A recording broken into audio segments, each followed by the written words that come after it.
All right. Good afternoon, everyone. Really appreciate you joining us. I know you're joining us here on short notice, so appreciate you making time to hop on. I know most everyone received the specifics of the penalty, so we will not review that here, but I will go to Elton for our first question. Elton, if you can, just take us through the process of how you guys came to this decision and what that was since Sunday night. Yeah, sure, man. And again, thanks everyone for jumping on. Obviously, the magnitude of this decision uh, was and is huge. So we felt like, and it was very important that we get this right. So starting Sunday night, gathering all the data, working again on Monday, all day yesterday, and looking at all the SMT data, looking at in-car cameras, obviously the audio, gathering all of those facts, the meetings that we needed, totally understand our fans. I want to apologize to them for this taking as long as it did. And they've been patient through this process. So I'm talking to them now, letting them know that, why it took so long to get to this decision. So, yeah, and then we arrived obviously at the decision we did. And, yeah, so I'll open up for questions. All right, we'll now go to the media for questions. A friendly reminder to raise your hand with the Zoom platform.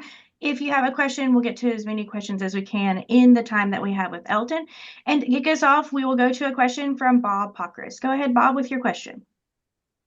Yeah, Elton, the rule says that race finishes must be unencumbered by violations of the NASCAR rules or their actions detrimental to stock car auto racing or NASCAR as determined by you. So what did you see that you felt either violated NASCAR rules or was detrimental to stock car racing? Yeah, I think, Bob, if you take the total kind of body of work, if you will, that starting at turn three, the contact with the three and the 22, and as it progressed all the way through three and four, and then the contact with three and the 11, all the way to the start finish line. We took all of that in totality as we looked at it.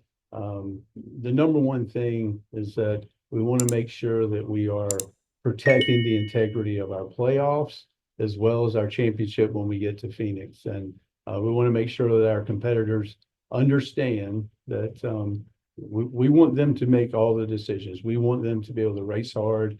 That's what our sport has been about for 75 plus years. But we also want them to understand, and I believe that each and every one of them understands that this crossed the line.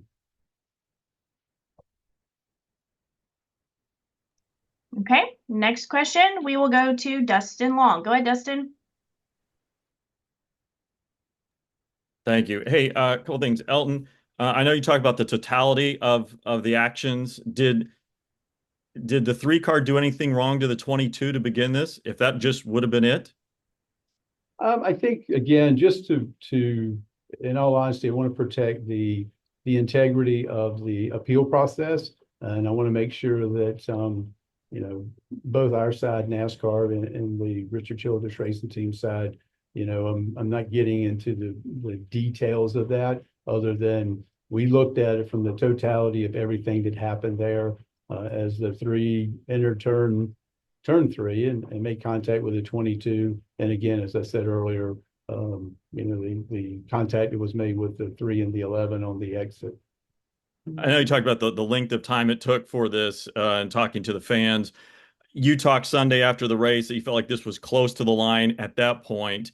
Is NASCAR more comfortable in making decisions days after the event as opposed to making it within minutes after the event in something like this with a close call at the finish or something, bang, bang, bump and run or crash and bang? Yeah, I think ultimately we would like to, and we will get to a place where we're making this more on the spot, if you will. Again, we wanted to make sure the most important thing in these decisions is to get it right, and to make a split second decision and it be wrong would be bad on our part. So as stewards of the sport, the amount of time that it took. And in this case, getting it right versus being, fast on the decision it was more important to take the time to get it correct. But it does put us I would say in a position that we're looking hard at how we could have done this in a much faster manner. Thank you. All right. Our next question will go to Jeff Gluck. Go ahead, Jeff.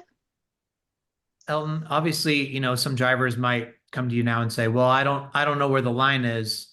What would you say to the competitors who say they're not sure of what they can do and what they can't now when it comes to winning a race? I believe, Jeff, if you walk through that garage this weekend and you look at those guys, they know where the line is. I promise you, as a race car driver, they know where the line is. They've done this a long time. It's been a few years since I did it, but I promise you, I knew where the line was. Hard NASCAR racing, little bump, little tire mark, moving a guy up out of the grooves to win a race. We've done that for years. What happened on Sunday night? Crossed the line. And it was the totality again. I use that word, but that's the way we looked at it. It wasn't one particular thing. It was the progression all the way through the turn that or turns that led us to our decision. Thank you. All right. Next question will go to Jordan Bianchi. Go ahead, Jordan. Hey, is there any concern about, the ethos of NASCAR has always been, hard racing, bumping and banging, that kind of thing. Is there any concern that this may shift that a little bit and this takes away from, full contact racing that NASCAR likes to pride itself on? No, I don't think so, because as I said earlier, Jordan, we encourage that. We want our drivers to go out and race hard and contact, as I said Sunday night, and I'll say it again, that's been our DNA for 75 plus years. But what happened Sunday night in NASCAR's view, and again, looking at all the data and analyzing that and talking about it, that crossed the line. That's not the type of racing. That's not the way we want our races to end. And that's not the way we want to decide a champion. That's not the way we want to decide an event. So we've had races this year where we've had drivers that have made contact, went on to win the race, which is totally fine. We do not want to be in the middle of officiating every contact that the drivers are making on the racetrack. This particular case, obviously, as I've said, it crossed the line, and that's why we looked into it much deeper. All right. Our next question will go to Davey Siegel. Go ahead, Davey. Hey, Elton. Thank you for the time. What in NASCAR's mind differentiated what the 3 did to the 11 in terms of the potential right rear hook from the other 2 incidents recently that warranted a suspension to those drivers? And was there any consideration from NASCAR to suspend Austin Dillon? Yeah, it's a great question. And we did. We looked at, the situations that we had with Bubba and Chase. They were incidents on 1.5-mile racetracks at 160 miles an hour. Not to say that Richmond is not one that you would, take in consideration on that type of move. But each individual situation is different. And when we looked at this in the totality, as I said earlier, we felt like that the penalty that we have issued the 3 and the 3 owner, it basically takes them the eligibility of using that win, takes that away from them. That fits what happened on Sunday night, and didn't feel like that we needed to add the suspension to it. Thank you. All right. We'll go back to a follow-up question from Bob Pockers. Go ahead, Bob. Yeah, Elton, did you consider stripping the win from Austin Dillon? And if so, why not? At the moment, Bob, we did. And as we look through the rule book, there's not really a mechanism in the rule book that gives us that option. That's something we can look at in the future. But just based off, our rule book language and using that to guide us in making this decision, that's how we arrived where we did.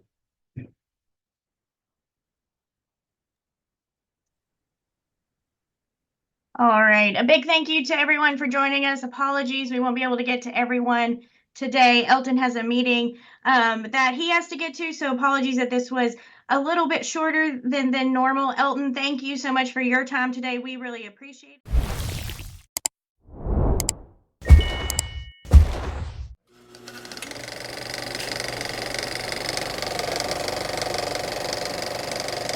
All right, there's the checkered flag. Great job, driver.